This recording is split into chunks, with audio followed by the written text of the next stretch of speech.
حضور کی مجلس سے نکال دیے گئے، اس سے اور زیادہ ذلت کیا ہوتی ہے، اور آخرت کا عذاب بھی ان کے لیے وہ تیار ہے۔ ٹھیک ہے جی، تو اب یہ اللہ اور اس کے رسول کی جو فوج ہے، صحابہ کرام رضوان اللہ تعالی علیہ مجمعین، ان ان کو خطاب کیا جا رہا ہے۔ اس کا مطلب ہے کہ وہ منافق نہیں تھے۔ نبی کریم صلی اللہ علیہ وسلم سے حضرت ابن عباس کی ایک روایت ہے کہ جمعہ کے روز آپ صلی اللہ علیہ وسلم خطاب کے لیے کھڑے اور فرمایا فلاں کھڑے اور نکل جاؤ، تم بلا شبہ منافق ہو، تم بھی نکل جاؤ، تم بھی منافق ہو۔ آپ نے منافقین کے نام پکار پکار کر نکالا اور رسوا کیا۔ حضرت عمر اپنی کسی مصروفیت کی وجہ سے جمعہ میں حاضر نہیں ہو سکے۔ دو منافقین جو ہے نا راستے میں ملے، جب وہ مسجد سے نکل رہے تھے، حضرت عمر اس بات پر ذرا کچھ تھوڑے سے پریشان ہوئے کہ جمعہ میں حاضر نہیں ہو سکے، اور ان منافقین سے کچھ ذرا تھوڑے سے چھپنے لگے کہ یہ لوگ شاید جمعہ پڑھ کے نکل رہے ہیں اور نماز ہو چکی ہے۔ منافقین یہ گمان کر رہے تھے کہ حضرت عمر رضی اللہ تعالیٰ عنہ کو اس معاملے کے شاید علم ہو گیا، اور حضور نے تو نکالا، عمر بالکل ہی گئے۔ حضرت عمر جب مسجد میں داخل ہوا تو دیکھا کہ لوگ واپس نہیں لوٹے تھے، لوگ تو بیٹھے تھے، ابھی جمعہ کی نماز ادا نہیں ہوئی تھی۔ بس انہیں دیکھ کر ایک شخص نے کہا عمر تمہیں خوشخبری ہو، تم ہمیشہ ان کے بارے میں سخت رویہ رکھتے ہو، آج اللہ رب العالمین نے ان کو رسوا کر دیا، نکال دیا ہے۔ یہ پہلا عذاب ہے، اور عذاب ثانی قبر میں ہوگا۔ ٹھیک ہے جی، آپ نے حضرت ابن مسعود کی روایت ہے کہ 36 آدمیوں کو نکالا تھا۔ ٹھیک ہے جی، تو منافقین کی سوسائٹی الگ تھی، وہ صحابہ میں گھل مل کر نہیں رہتے تھے، اور ان کو صحابی کوئی بھی نہیں سمجھتا۔ اور پھر جب اس طرح ذلیل کر کے نکالے گئے، اور کبھی خود نکل گئے جیسے غزوہ احد کی طرف جاتے ہوئے، تو اس طرح نبی کریم صلی اللہ علیہ وسلم جب دنیا سے رخصت ہوئے، اس وقت حضور کی جماعت میں کوئی چھپا ہوا منافق کسی طرح بھی باقی نہیں رہ گیا تھا۔ 102 آیت نمبر دیکھیے، وآخرون اعترفوا بذنوبهم خلطوا عملا صالحا واخر سیئا، اور فرمایا کچھ لوگ وہ ہیں، دوسرے وہ ہیں آخرون اعترفوا بذنوبهم، جنہوں نے اپنے گناہوں کا، کوتاہیوں کا اعتراف کیا، خلطوا عملا صالحا واخر سیئا، انہوں نے ملے جلے عمل کیے ہیں، کچھ نیک کام کیے، کچھ برے کیے۔ عسى الله ان يتوب عليهم، فرمایا امید ہے اللہ ان کی توبہ قبول کر لے گا۔ ان اللہ غفور الرحیم، یقیناً اللہ بخشنے والا بڑا مہربان ہے۔ کچھ لوگ جو غزوہ تبوک جانے سے رہ گئے تھے، ان کے بارے میں یہاں پر روایت ہے۔ ٹھیک ہے جی، 10 لوگ تھے تقریباً، انہی میں حضرت ابو لبابہ بھی تھے۔ جب حضور واپس تشریف لائے تو 7 آدمیوں نے اپنے آپ کو مسجد کے ستونوں سے بندھوا دیا۔ مسجد سے واپسی کے وقت رسول اللہ صلی اللہ علیہ وسلم کی گزرگاہ اسی طرف تھی، آپ نے دیکھا، فرمایا یہ کون لوگ ہیں؟ انہوں نے کہا جی اپنے آپ کو انہوں نے باندھا ہوا، اور یہ کہتے ہیں کہ جب تک حضور نہیں کھولیں گے ہم بھی نہیں جائیں گے۔ آج بھی استوانہ ابی لبابہ موجود ہے، اور ریاض الجنہ کے اندر موجود ہے، جہاں جنت کے جس ٹکڑے کے لیے دنیا ایسے ترس رہی ہوتی ہے، وہاں نبی کے صحابی کی اس توبہ کے عمل کو اللہ نے اس طرح قبول کیا کہ آج ان کے نام کا استوانہ موجود ہے، اور لکھا ہوا ہے وہاں اس ستون کے اوپر کہ استوانہ ابی لبابہ۔ حضور نے فرمایا پھر بات سن لو، میں بھی ان کو نہیں کھولوں گا جب تک اللہ حکم نازل نہیں کرے گا۔ میرے عزیز بھائی اور دوستو، 10 تعداد بنتی ہے، 3 کا آگے ذکر آ رہا ہے، وَعَلَى الثَّلَاثَةِ الَّذِينَ خُلِّفُوا، مشہور ہے حضرت کعب بن مالک، حضرت ہلال، حضرت ہلال بن امیہ، اور حضرت مرارہ بن ربیع، جن کا ذکر بڑی تفصیل سے کتابوں میں موجود ہے، درس نظامی کی کتب میں بھی ہے۔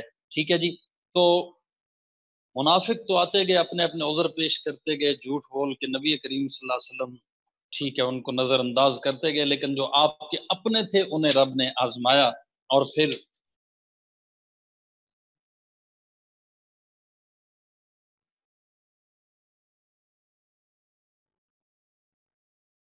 اللہ نے ان کو بخش بھی دیا، اور پھر نبی کریم صلی اللہ علیہ وسلم نے اپنے ہاتھ سے کھولا ہے ان ہستیوں کو۔ دیکھیے جی، یہ آیت نمبر 103 دیکھنا یہ ہے کہ وہ نادم کس طرح ہوئے، اور اپنے محبوب کو راضی کرنے کے لیے اپنے اوپر کیسی سزا دی ہے۔ یہ نہیں کہ خوش ہو رہے ہیں کہ چلو اچھا ہوا ہم نہیں گئے، اپنے گھروں میں بیٹھے رہے، نہیں، حضور خوش ہو جائیں، اللہ خوش ہو جائے، اس کے لیے کچھ بھی کرنا پڑے۔ 103 تا 105 نمبر آیت دیکھیے، فرمایا خذ من اموالہم صدقۃ تطہرہم، فرمایا پیغمبر ان لوگوں کے اموال میں سے صدقہ کر لو جس کے ذریعے تم ان کو پاک کرو گے، تو طاہرہم اور وتزکیہم، اور ان کو صاحب تزکیہ بناؤ گے، باعث برکت بناؤ گے، بہا اس صدقے کے ساتھ، وصلی علیہم، اور ان کے لیے دعا کرو، ان صلاتک سکن لم، یقیناً تمہاری دعا ان کے لیے سراپے تسکین ہے، تسکین کا باعث ہے، واللہ سمیع علیم، اور اللہ ہر بات سنتا اور سب کچھ جانتا ہے۔ فرمایا الم یعلموا ان اللہ یقبل التوبۃ عن عبادہ، فرمایا کیا ان کو یہ معلوم نہیں ہے کہ اللہ ہی ہے جو اپنے بندوں کی توبہ قبول کرتا ہے، ویأخذ الصدقات، اور صدقات بھی قبول کرتا ہے، وان اللہ هو التواب الرحیم، اور یہ کہ اللہ بہت معاف کرنے والا اور بڑا مہربان ہے۔ وقل اعملوا، فرمایا اور ان سے کہو اعملوا، تم عمل کرتے رہو، فسیر اللہ عملکم، اب اللہ بھی تمہارا طرز عمل دیکھے گا، اور اس کا رسول بھی دیکھے گا، مومن بھی دیکھیں گے جو لوگ پیچھے رہ گئے، جن کی توبہ معاف ہو گئی، انہوں نے کہا جی کہ اب ہم جن اموال کی وجہ سے اور جن باغات کی وجہ سے سست ہو گئے تھے، نہ جا سکے، وہ ہم سارا صدقہ کرتے ہیں۔ نبی کریم صلی اللہ علیہ وسلم نے 1/3 قبول کر لیا، 2/3 ان کو واپس کر دیا ہے۔ جب یہ لوگ کھلے، ستونوں سے کھلنے کے بعد اپنا مال اس طرح انہوں نے پیش کیا۔ تو اب دیکھیں اللہ کیسی عزت دے رہے ہیں صحابہ کرام کو، فرمایا تمہارے عمل کو اللہ بھی دیکھے گا، رسول بھی دیکھے گا، اور مومن بھی دیکھیں گے، صحابہ کرام بھی دیکھیں گے، اور آگے فرمایا وَسَتُرَدُّونَ إِلَىٰ عَالِمِ الْغَيْبِ وَالشَّهَادَةِ، پھر تمہیں لوٹا کر اس ذات کے سامنے پیش کیا جائے گا، ٹھیک ہے نا جی، جو کون ہے؟ غیب اور شہادت، چھپی اور کھلی باتوں کا پورا علم رکھنے والا ہے۔ فَيُنَبِّئُكُم بِمَا كُنتُمْ تَعْمَلُونَ، پھر وہ تمہیں بتائے گا کہ تم کیا کچھ کرتے رہے ہو۔ فَيُنَبِّئُكُم بِمَا كُنتُمْ تَعْمَلُونَ،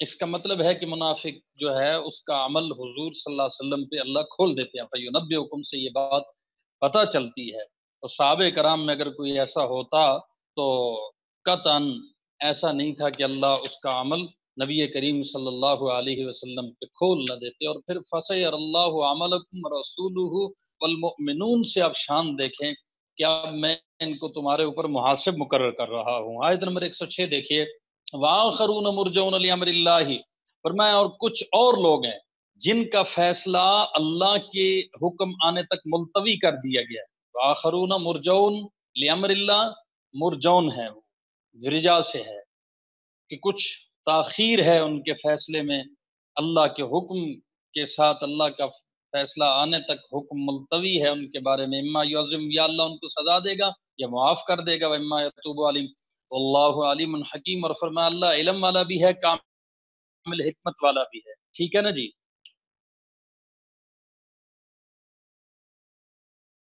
عبداللہ ابن کعب کعب بن مالک، مرارہ بن ربی، ہلال بن امیہ ہیں جن کا حکم ملتوی رہا، اور 50 دن کے بعد ان کی توبہ قبول ہوئی۔ تو لکھا ہے کہ تبوک کے لیے بھی 50 دن لگے تھے، اللہ رب العالمین نے اتنے ہی دن ان حضرات کو آزمائش کی چکی سے ایسے گزارا کہ تبوک میں رومیوں کے خلاف جنگ تھی، تو حضرت کعب بن مالک کو اس رومی بادشاہ کی طرف سے خط آیا کہ دیکھا تمہارے ساتھ یہ کچھ کر رہے ہیں، تم ہمارے ساتھ مل جاؤ۔ حضرت نے اس کو تندور میں ڈالا، اور اتنے روئے کہ آخری پونجی بھی یہ ہم سے لوٹنا چاہتے ہیں۔ آگے دیکھیے ذرا اللہ رب العالمین منافقین کے ساتھ کیا کر رہے ہیں، آیت نمبر 107 اور 108 دیکھیں، والذین اتخذوا مسجدا ضرارا وکفرا، فرمایا اور کچھ لوگ وہ ہیں، دیکھو نا اللہ کو کس سے ڈر تھا؟ اگر حضور کے مخلص ساتھیوں میں کوئی منافقت کا ذرا بھی شائبہ ہوتا، اللہ اس مقام پہ ضرور کھول دیتے۔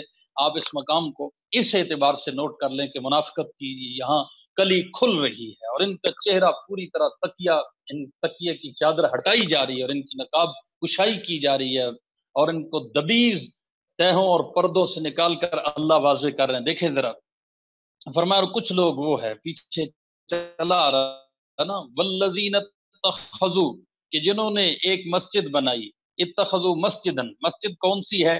زرارن، تکلیف پہنچانے کے لیے کہ مسلمانوں کو تکلیف پہنچائیں، وکفرن، اور کافرانہ باتیں کرنے کے لیے، کفر کی باتیں کرنے کے لیے مسجد بنائی، وتفریقا بین المؤمنین، اور مقصد یہ بھی ہے کہ مومنوں میں پھوٹ ڈالیں، وارصادا لمن حارب اللہ ورسولہ من قبل، اور اس شخص کو ایک اڈا فراہم کریں۔ مرصد کہتے ہیں گھات لگانے کی جگہ کو، ارصاد رصد گاہ، شکارگاہ کو کہتے ہیں۔ تو فرمایا وہ ارصادن، ایک اڈا فراہم کریں جس کی پہلے سے اللہ اور اس کے رسول کے ساتھ جنگ ہے اس آدمی کے لیے، لمن حارب اللہ ورسولہ من،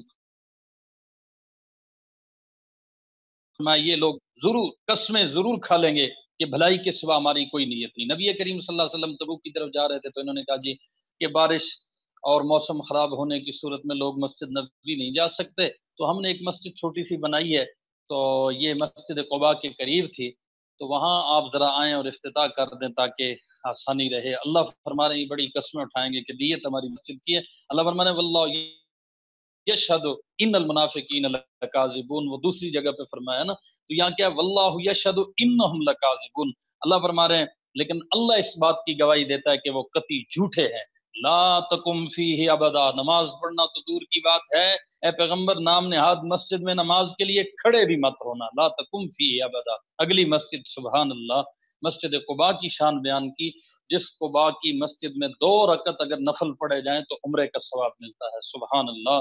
لمسجد اسس علی التقوی من اول یوم احق ان تقوم فیہ، فرمایا البتہ وہ مسجد، لام یہاں تاکید کا ہے، لمسجد وہ مسجد اسس علی التقوی جس کی بنیاد تقوی پہ رکھی گئی، من اول یوم پہلے دن سے، احق کو زیادہ حقدار ہے کہ آپ اس میں کھڑے ہوں، فیہ رجال اور فرمایا اس میں ایسے لوگ ہیں یحبون ان یتطہروا، مبالغے کے ساتھ جو پاک ہوتے ہیں، پاک ہونے کو پسند کرتے ہیں، واللہ یحب المطہرین اور اللہ پاک صاف لوگوں کو پسند کرتا ہے۔ میں تفصیل میں تو نہیں جا سکتا لیکن اتنا ضرور کہتا ہوں کہ مسجد زرار بنانے والے اگر آپ تفاسیر کا مطالعہ کریں، روح المعانی کا میری چونکہ لاہور میں رکھی ہے ورنہ میں آپ کو مزید تفصیل بتاتا، یہ 12 منافق تھے، تو ہم کبھی کبھی رافضیوں اور شیعوں کو کہتے ہیں کہ تم جو اس میں عاشری ہو وہ ان 12 ائمہ اہل بیت کی وجہ سے نہیں ہو جناب، تم ان کی اولاد ہو، ان بدبختوں کی، مسجد زرار بنانے والے 12 منافقوں کی اولاد ہو، یہ 12 کا گروپ تھا اور 12 کی جماعت تھی، ٹھیک ہے جی۔ تو نبی کریم صلی اللہ علیہ وسلم کو اللہ رب العالمین نے حکم دیا اور حضور نے اپنے صحابہ کرام میں سے بعض حضرات کو تبوک سے واپسی پہ ارادہ تھا کہ ادھر آئیں گے، لیکن حضور صلی اللہ علیہ وسلم نے اللہ نے وحی کی اور حضور نے اپنے صحابہ کو بھیجا اور اس کو جلوا دیا، یہ چیختے چلاتے رہے لیکن حضور کا حکم تھا اور اللہ رب العالمین کا فیصلہ تھا کہ اب جو پہلے ان کو برداشت کیا جاتا رہا اب ختم برداشت ساری اور ان کا بالکل صفایا کر دو۔ میرے عزیز بھائیو، یا اللہ نے انصار کی خوبی بیان کی، سبحان اللہ، ہائے ہائے ہائے، حضور صلی اللہ علیہ وسلم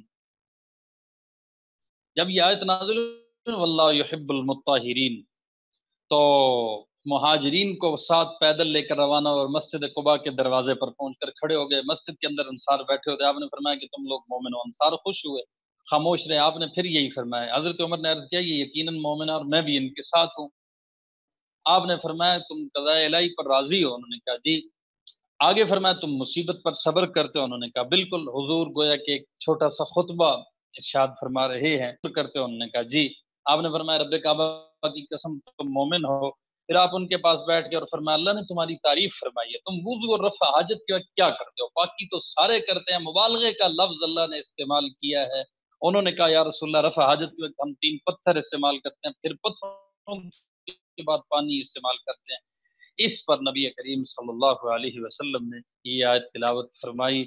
اچھا جی،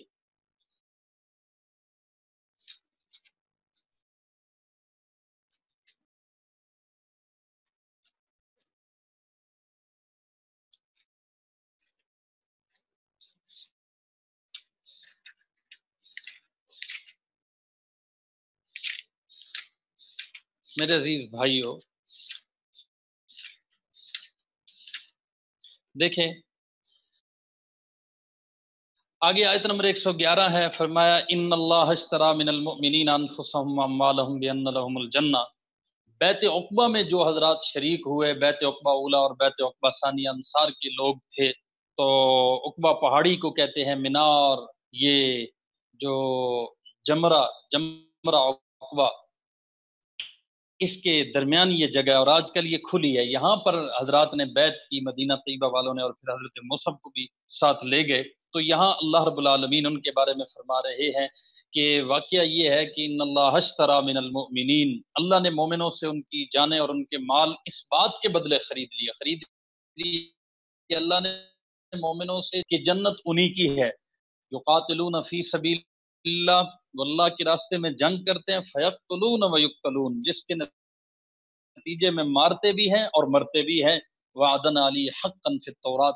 اب جب یہ سودا ہو رہا تھا نا، بیع و شراء ہو رہی تھی، ہمارے استاد جی حضرت مولانا عبد المجید صاحب نور اللہ مرکزہ فرماتے تھے کہ اللہ کا کرم اور فضل دیکھو کہ اللہ یہ بات تو صحابہ کو کہہ رہے ہیں لیکن بعد والوں کے لیے بھی یہی حکم ہے، تو جان بھی اللہ کی، مال بھی اللہ کا، اور جنت بھی اللہ کی۔ تو اللہ رب العالمین نے اب جو یہاں مبیہ کس کو ٹھہرایا، شمن کس کو ٹھہرایا، کہ مبیہ ٹھہرایا کہ اللہ نے خرید لیا، تو خرید لیا سمن کے بدلے مبیہ کو، مبیہ بھی رب کی، سمن بھی رب کا، اللہ ان سب کا مالک ہے، لیکن مبیہ ہمیں مبیہ کیسے قرار دی، ہمیں جو امانت دی نے گویا کہ اس کا ہمیں مالک بنا کر یہاں تو خود خریدنے والا بن گیا، چیزیں اسی کی دی ہوئی ہے لیکن خریدار بن گیا، اور اس کے بدلے میں دیکھو جنت دینے کے بہانے اس کے کیسے ہیں، سبحان اللہ، اس کی رحمت، وہ فارسی میں کہتے ہیں نا رحمت حق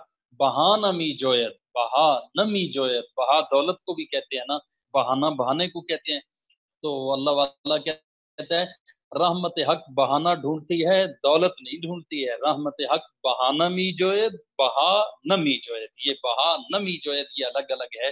تو فرمایا کہ جب بیچنے اور خریدنے کا معاملہ آ گیا تو اللہ فرما رہے ہیں وعدن علی حقا فی التوراۃ والانجیل، یہ جو دستاویز ہے نا، گھبرانا نہیں ہے، اللہ نے یہ فیصلہ صرف ابھی نہیں، یہ تورات انجیل میں بھی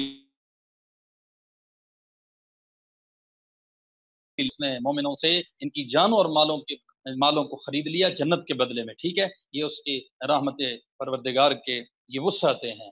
والقرآن، اور قرآن میں بھی یہ دستاویز گویا کہ موجود ہے، بے شراء کے موقع پر ایک دستاویز تو لکھی جاتی ہے، ومن اوفا بعہدہ من اللہ فاستبشروا، اور فرمایا اور کون ہے جو اللہ سے زیادہ اپنے عہد کو پورا کرنے والا ہے، من اوفا بعہدہ من اللہ فاستبشروا، لہذا خوشی مناؤ ببیعکم، اس سودے پر، الذی بایعتم بہ، جو تم نے اللہ سے کر لیا ہے، مراد کون ہے، صحابہ کرام رضوان اللہ تعالی علیہم اجمعین ہے۔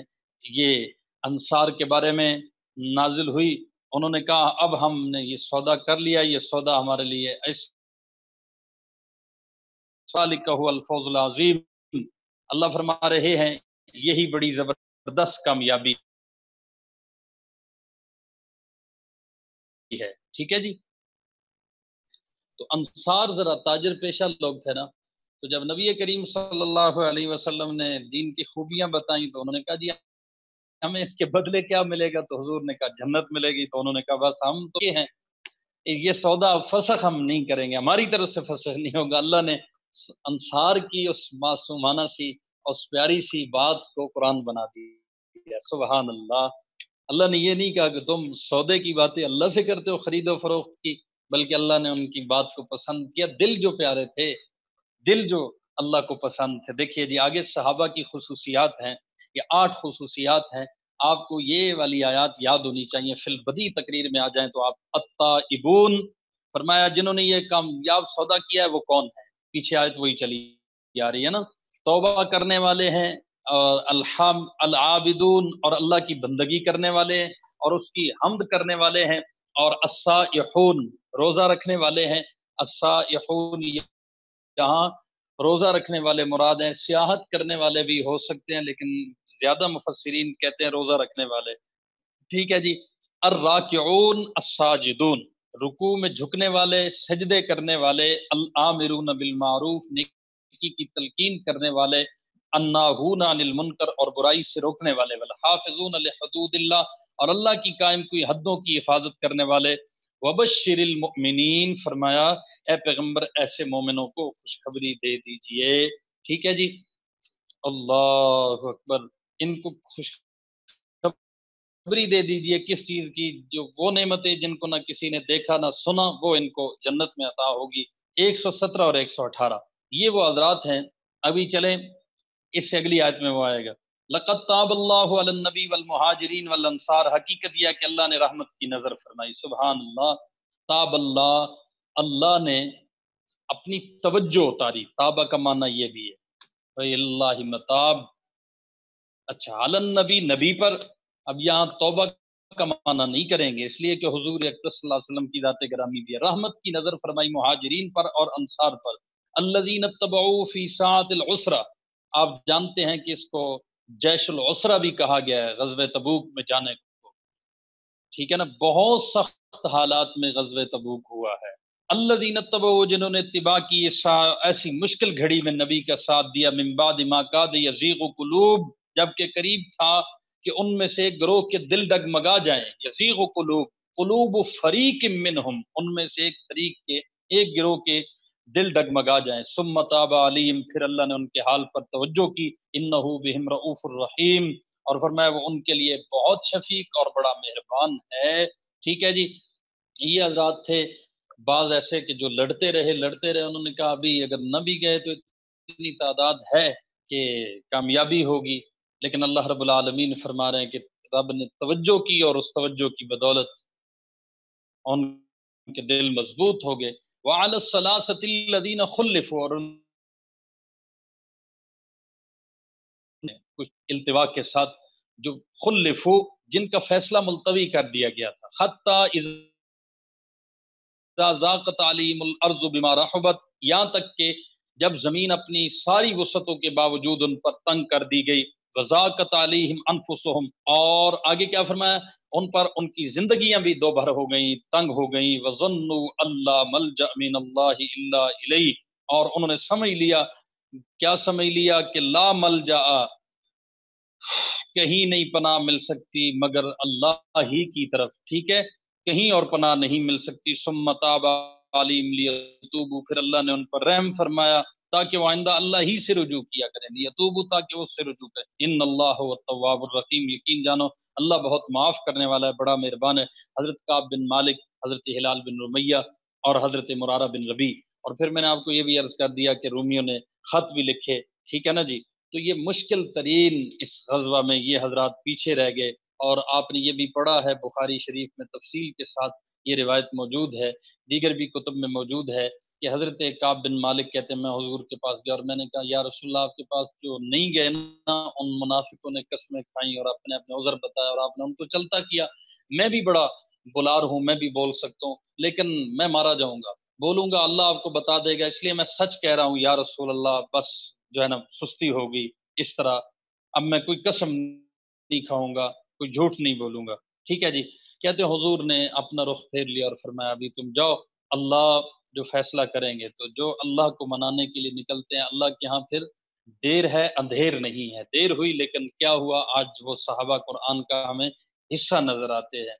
50ویں رات حضرت کعب بن مالک کہتے ہیں صبح کی نماز پڑھ کر میں اپنے گھر کی چھت پہ بیٹھا تھا. اچھا، لوگوں نے ملنا ہی چھوڑ دیا. قریبی دوست قریب جاتے ہیں وہ ہم سے دور بھاگتے ہیں، بھائی نہیں ابھی نہیں ابھی نہیں، رسول اللہ بتائیں گے کیا کرنا ہے. اس سے پتہ چلتا ہے کہ میرے اور آپ کے پیارے آقا نے کیسا معاشرہ دیا تھا. اپنی برادریاں، رشتے، قبیلے سب قربان ہیں.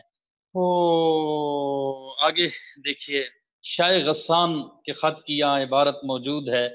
حضرت کعب بن مالک کہتے ہیں کہ ایک نبتی شخص جو غلہ فروخت کرنے کے لیے شام سے مدینہ آیا تھا، اس کو دیکھا کہ لوگوں سے پوچھ رہا ہے کہ کعب بن مالک کون ہے، اس کا پتہ بتاؤ. لوگوں نے میری طرف دیکھ کے اشارہ کیا وہی ہے، قریب بھی کوئی نہیں لایا.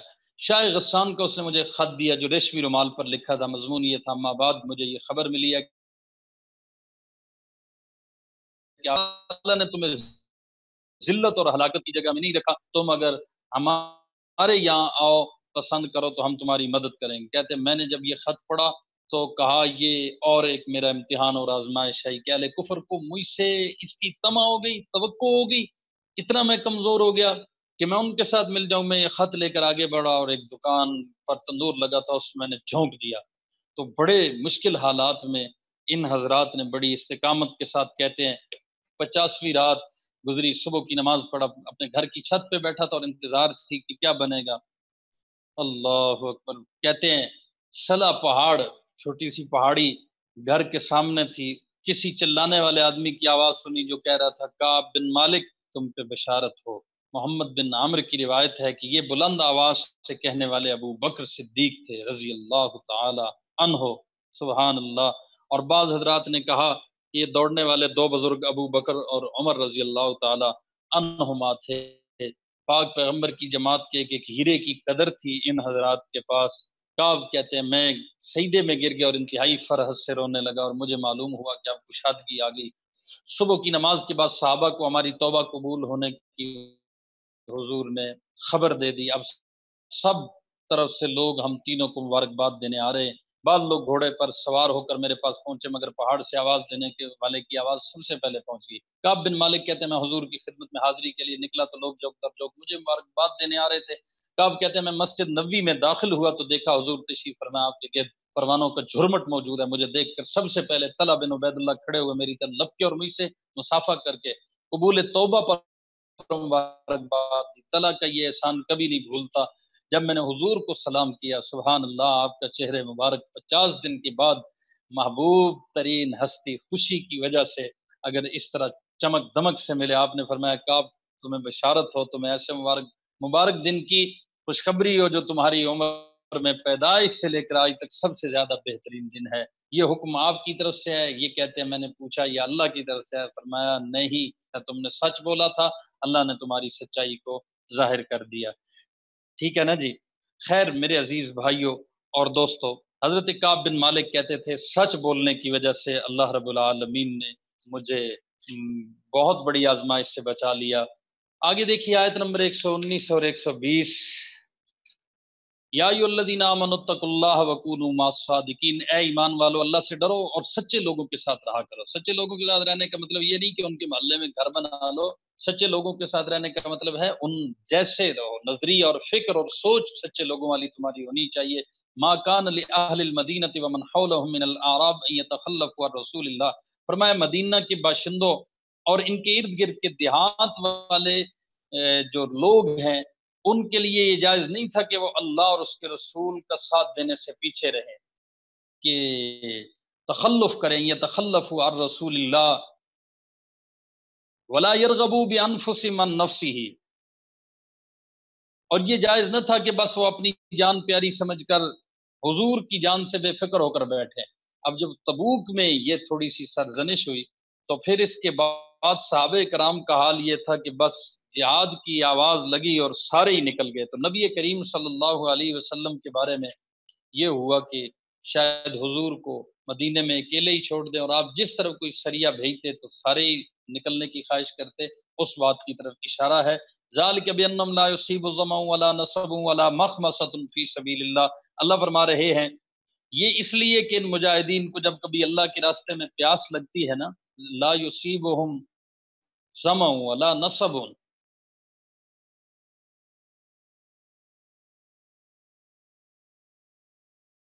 نہیں ان کو پہنچتی پیاس، نصب تھکاوٹ کو کہتے ہیں یا تھکن، ولا مخمصۃ اور بھوک، مخمصہ سبیل اللہ اللہ کے راستے میں، ولا یطعون موطئا، یا وہ کوئی ایسا قدم اٹھاتے ہیں یغیظ الکفار جو کافروں کو غیظ میں مبتلا کر دیتا ہے، گھٹن میں ڈال دیتا ہے، ولا ینالون من عدو نیلا، یا دشمن کے مقابلے میں کوئی کامیابی حاصل کرتے ہیں۔ تو فرمایا یہ نہیں پیچھے کا آگے مستثنا کر دیا، فرمایا لا کتب لہم بہ عمل صالح، مگر ان سارے کاموں کا بدلہ کیا ہوتا ہے ان کے نام اعمال میں ہر ایسے کام کے وقت ایک نیک عمل لکھ دیا جاتا ہے۔ بھوک ہو، تھکاوٹ ہو، یا کوئی کامیابی ملے، یا کفار کو اور تڑپائیں، اس کا مطلب ہے کفار کو تڑپانا بھی اللہ کو پسند ہے۔ ٹھیک ہے نا جی۔ ان اللہ لا یضیع اجر المحسنین، یقین جانو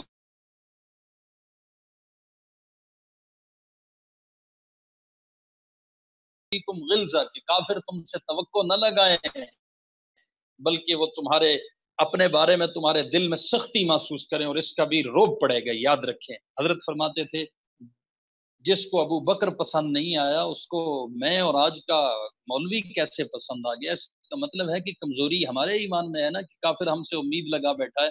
تو خیر فرمایا کہ وَلْيَجِدُوا فِيكُمْ غِلْظَةً، اور ہونا یہ چاہیے کہ وہ تمہارے اندر سختی محسوس کریں. وَاعْلَمُوا أَنَّ اللَّهَ مَعَ الْمُتَّقِينَ، اور یقین رکھو کہ اللہ متقیوں کے ساتھ ہے. وَإِذَا مَا أُنزِلَتْ سُورَةٌ، اور جب کوئی سورت نازل کی جاتی ہے تو پھر کیا ہوتا ہے؟ فَمِنْهُم مَّن يَقُولُ أَيُّكُمْ زَادَتْهُ هَٰذِهِ ایمانا. تو انہی منافقین میں وہ لوگ ہیں جو کہتے ہیں کہ اس سورت نے تم میں سے کس کے ایمان میں اضافہ کیا؟ بتاؤ بھائی کس کے ایمان میں اضافہ کیا ہے؟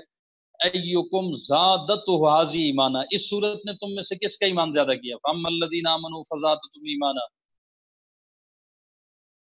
اب جہاں تک ان لوگوں کا تعلق ہے، اللہ فرماتے ہیں جو لوگ ایمان لائے ہیں نا ان کی ایمان میں تو اس صورت نے فزادتہم ایمانا واقعی اضافہ کیا ہے. وہم یستبشرون، اور وہ اس پر خوش ہوتے ہیں. ٹھیک ہے جی. اور منافقوں کی بدباطنی اور خباثت بتا دی کہ دیکھو یہ اللہ کی صورتوں پہ بھی مذاق اڑاتے ہیں اور جن پر آتی ہیں ان کے ایمان کو نشانہ بناتے ہیں. تو جو ان کے ایمان کو نشانہ بنائے وہ خود بدبخت نشانہ بن جاتا ہے. صحابہ کا مرتبہ اور بلند ہو جاتا ہے. اللہ فرماتے ہیں وَهُمْ يَسْتَبْشِرُونَ فَزَادَتْهُمْ ایمانا. اچھا جی آگے دیکھیے آیت نمبر 128.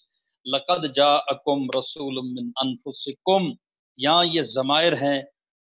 ہائے ہائے ہائے، کم ہے، کم، پھر انفسکم ہے، پھر مانتم ہے، پھر کم ہے. مراد اس سے کون ہے؟ جمع مذکر مخاطب کا صیغہ. صحابہ کرام رضوان اللہ تعالی علیہ مجمعین نے فرمایا لوگو تمہارے پاس ایک ایسا رسول آیا ہے، سبحان اللہ سبحان اللہ، من انفسکم، جو تمہیں میں سے. اور ایک اس کی ارادیوں بھی ہے من انفسکم. انفسکم، انفسکم ہو تو تمہیں میں سے ہے، اور انفس ہو تو نفیس سے یہ اس میں تفضیل ہے. انفس کہ رسول صلی اللہ علیہ وسلم جتنے پیچھے نسب کے سلسلوں سے گزر کے آئے وہ سارے نفیس ترین تھے. نفیس ترین تم میں سے جو لوگ انفسکم، انفس میں سے یہ آیا ہے. گویا کہ حضور کے والدین کی طرف سے ہو، والدہ والد کی طرف سے ہو، کسی ایک رشتے کسی ایک نسب کے سلسلے میں بھی شبہ نہیں ہے. سارے نفیس ترین لوگ ہر اعتبار سے انفس، صرف نفیس ہی نہیں بلکہ انفس لوگ. ٹھیک ہے میرے بھائیوں. دیکھیے جی السلام علیکم. دیکھیے جی تو فرمایا کہ وہ تمہیں میں سے، جو تمہیں میں سے ہے، ٹھیک ہے، عزیز علیہ مانتم، اللہ بہت زیادہ اس پہ مشکل ہوتی ہے. مانتم جو تمہیں تکلیف دیتی ہے، جو تمہارے اوپر جو بھاری ہو، ہر تمہاری تکلیف اس کو بہت گراں اور بھاری محسوس ہوتی ہے. حریص علیکم، اور تمہارے اوپر حریص ہے، تمہاری بھلائی کی اس کو دھن لگی ہے. ٹھیک ہے جی. بالمؤمنین رؤوف الرحیم، اور مومنوں کے لیے انتہائی شفیق نہایت مہربان ہے. تو یہاں صحابہ کا ذکر کتنی بار ہو گیا؟ جاءکم ایک، انفسکم دو، مانتم تین، اور علیکم چار، اور پانچ مرتبہ ایک آیت میں رب جن کا تذکرہ کرتا ہے ان کو صحابہ کہا جاتا ہے. ایک چھوٹی سی آیت ہوتی ہے اور اللہ مختلف زاویوں سے ان کا تذکرہ فرماتے ہیں. میرے عزیز بھائی اور دوستو، یہ سورۃ التوبہ کی آیت کریمہ جس پہ سورۃ التوبہ مکمل ہوئی، صحابہ کا تذکرہ اللہ کا محبوب ترین اور پسندیدہ تذکرہ ہے کہ اللہ رب العالمین نے کس طرح ان کی خوشبوؤں سے قرآن کو مہکا رکھا ہے. بہت سارے مضامین ہیں لیکن میری کوشش ہوگی کہ آگے جو آیات تو مثال کے طور پہ ضمائر سے پتہ چل جاتی ہیں، یا ایھا الذین آمنوا سے صحابہ اس میں شامل ہیں، وہ بھی کرتے جائیں گے انشاءاللہ، کیونکہ پورے قرآن کی آیات صحابہ ہو جائیں تو یہ آپ کا بھی انفراد ہے، آپ کا بھی اعزاز ہے، میری بھی سعادت ہے. لیکن جہاں جہاں مارکے لگتے ہیں ان آیات کو بطور خاص، اور پھر ایک مضمون ہے جس میں بہت زیادہ آیات سمٹ آتی ہیں، وہ میں پھر انشاءاللہ آپ کو تھوڑا سا آگے چل کے بتاؤں گا. ہمارے بزرگ تھے حضرت علامہ سید نور الحسن شاہ صاحب بخاری، تنظیم اہل سنت کے صدر تھے، اور حضرت علامہ خالد محمود صاحب، حضرت مولانا عبدالستار توسوی صاحب ان کے بڑے گہرے یاروں کی طرح دوست ہے. دارالعلوم دیوبند کے فاضل تھے، بڑا اونچا نام ہے. علامہ انور شاہ صاحب کشمیری کے شاگرد تھے. انہوں نے ایک کتاب لکھی الاصحاب فی الکتاب، بہت پیاری کتاب ہے کہ صحابہ قرآن میں. لیکن چونکہ شاہ جی بہت بڑے ادیب تھے انہوں نے ایسے ادب کے رنگ میں لکھی، آپ اس کتاب کو ضرور پڑھیں۔ میں طالب علمی میں اس کتاب کا بڑا عاشق تھا، اب بھی ہوں۔ تو پڑھتے پڑھتے ایک دن میں نے اس کا پورا خلاصہ نکالا، آپ حیران ہوں گے خلاصہ کتنے صفحوں میں نکالا، 1 2 3 4 5 6 7 8 صفحوں میں اس کا خلاصہ نکالا۔ پہلے پوری کتاب کو پڑھا، پڑھنے کے بعد ہاں جی یہ پوچھ رہے ہیں کہ ملتان والے، جی سید نور الحسن شاہ صاحب بخاری ملتان والے بڑے عجیب عالم تھے، ان کی کتابیں ساری عجیب ہیں، صحابہ کرام کا عادلانہ دفاع ہے، اور اللہ صاحب فی الکتاب ہے، بشریت النبی پہ ہے، توحید اور شرک کی حقیقت پہ ہے۔ یہ اپنے اکابر کی کتابیں حاصل کرتے رہیں، یہ آہستہ آہستہ ملنا مشکل ہو جائیں گی، ناپید ہو جائیں گی۔ شاہ صاحب کی پوری اس کتاب کی تلخیص کی تقریباً 7-8 صفحوں میں، ٹھیک ہے۔ وہ آپ کو عجیب بات بتاؤں، مضمون میں تھوڑا سا اشارہ کر دیتا ہوں کیونکہ سبق آج کا ہمارا مکمل ہو گیا، کہ آپ قرآن مجید میں جو خدا اور رسول کے مابین قرب و معیت کے جلوے ہیں نا، شاہ صاحب نے ان پر تفصیل سے لکھا۔ تقریباً کتاب کا یوں سمجھیں کہ آدھا حصہ، آدھے سے کچھ کم اس پہ صرف ہوا کہ اللہ اور اس کے محبوب کے مابین جو قرب ہے، جو وصل ہے، اس پر پھر آیات لائی۔ مثال کے طور پہ مثال دیتا ہوں کہ شاہ صاحب کہتے ہیں کلمہ طیبہ، کلمہ شہادت، اللہ کے بعد اسم گرامی کس کا ہے؟ حضور کا اسم محتشم ہے نا، آذان میں، تکبیر میں اور تحلیل میں شہادت کی صدا جہاں بلند ہوتی ہے، اچھا تو وہاں کیا ہے؟ حضور اکرم صلی اللہ علیہ وسلم کی بات بھی ہوتی ہے، شہادت رسالت، شہادت و توحید ساتھ ساتھ چل رہی ہے، ذکر الہی کے ساتھ ذکر رسول، درود میں ضروری ہے، حمد و صلات میں، خطبات میں، خطابات میں درود و سلام لازم ملزوم ہے، عالم برزخ میں، قبر کے اندر سوالات میں، قرآن کریم میں ہر جگہ خدا اور رسول کے قرب و وصل کے جلوے تڑپتے نظر آتے ہیں۔ اب وہ کیا ہے؟ 100 مقامات پر غور کیجئے ذرا اس بات پہ، یہ پھر میں آپ کو انشاءاللہ پھر کسی وقت اس کی چاشنی ہم دوبالا کریں گے۔ 100 مقامات پر اللہ نے اپنے اسم اعظم کے ساتھ اپنے رسول اکرم کا اسم گرامی وابستہ فرما کے اپنی ذات کے ساتھ اپنے رسول کو، رسول کی ذات کو لازم قرار دیا ہے۔ مثلا ایمان میں اب آیات چلتی جا رہی ہیں، فآمنوا باللہ ورسولہ، یؤمنون باللہ والنبی، لتؤمنوا باللہ ورسولہ، لا تؤمنون باللہ والرسول، یہ 15 مقامات ہیں جہاں پر ایمان میں خدا اور رسول کا ذکر اکٹھا ہے۔ پھر اطاعت میں اطیع اللہ واطیع الرسول، من یطع اللہ والرسول، اطیع اللہ واطیع الرسول، اطیع اللہ والرسول، من یطع اللہ والرسول، یہ 11 مقامات ہیں۔ ایمان میں خدا اور رسول کے مابین قرب، اور پھر اطاعت میں خدا اور رسول کے مابین قرب، 15 اور 11 مقامات کتنے ہو گئے؟ 26۔ اور کفر و معصیت میں، محاربہ و مخالفت میں، یکفرون باللہ ورسولہ، من یعص اللہ ورسولہ، یحاربون اللہ ورسولہ، حافظوں کو کتنا مزہ آ رہا ہوگا، شاق اللہ ورسولہ، یہ 9 مقامات ہیں، یہ اللہ اور اس کے رسول کا قرب۔ تو 26 اور 9 کتنے ہوتے ہیں؟ 35 ہوتے ہیں۔ فرمایا باقی متفرق موضوعات جیسے ینصرون اللہ ورسولہ، لاغلبن انا ورسولہ، اور استجابوا للہ وللرسول مہاجرا اللہ ورسولہ، فردوا الی اللہ ورسولہ، یہ کیا ہے؟ 7 مقامات ہیں۔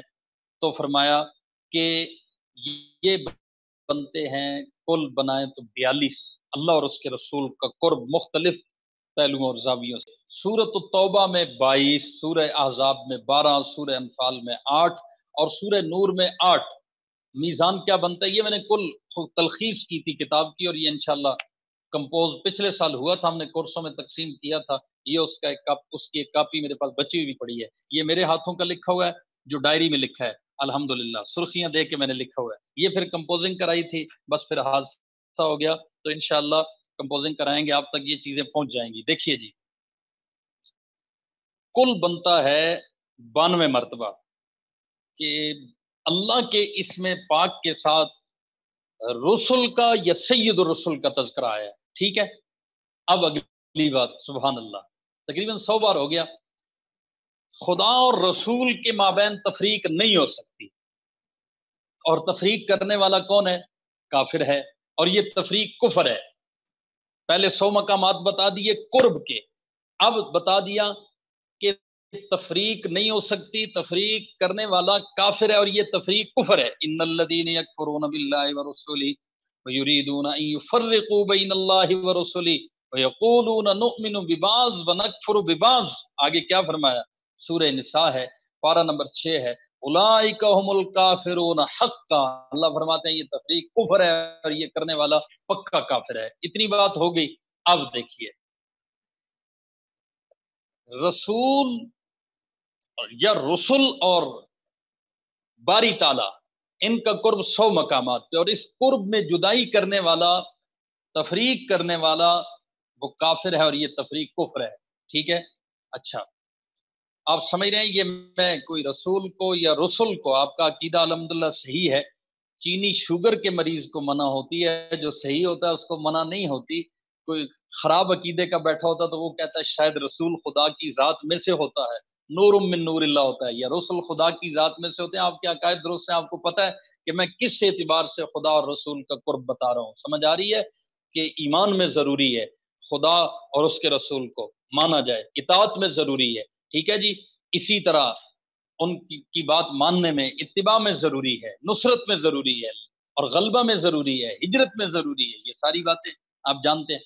اب اگلا ٹاپک کیا ہے کہ رسول اور اصحاب رسول میں قرب اور وصل کتنی بار ہے. آپ دیکھیں گے، آپ صلاۃ و سلام میں ہے، نماز میں ہے، تشہد میں ہے. ٹھیک ہے جی. اچھا، اور آگے چلتے جائیں. سبحان اللہ سبحان اللہ، کیا بات ہے.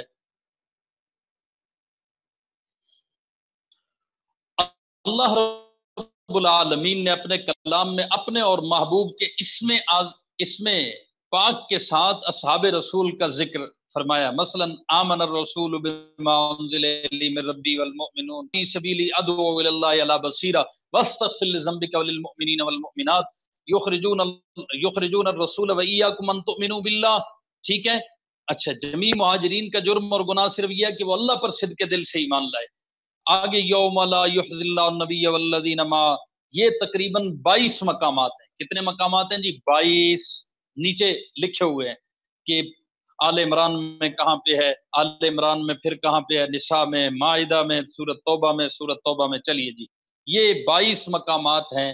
22 مقامات جہاں اللہ رب العالمین نے اپنے اور اپنے محبوب کا تذکرہ بتا دیا. اس میں آج کا بھی ہے لقد تاب اللہ علی النبی والمہاجرین والمؤمنین. اچھا جی،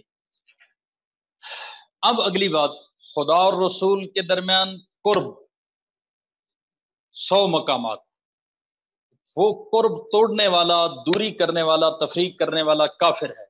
اگلا ٹاپک کیا، اگلا مضمون کیا کہ رسول اور اصحاب کے درمیان قرب، اور اس قرب میں تفریق ہو ہی نہیں سکتی. جیسے خدا اور رسول کے درمیان تفریق نہیں ہو سکتی، رسول اور اصحاب کے درمیان تفریق نہیں ہو سکتی. وہاں تفریق کرنے والا کافر ہے تو یہاں بھی تفریق کرنے والا کافر ہے. آپ دیکھیے،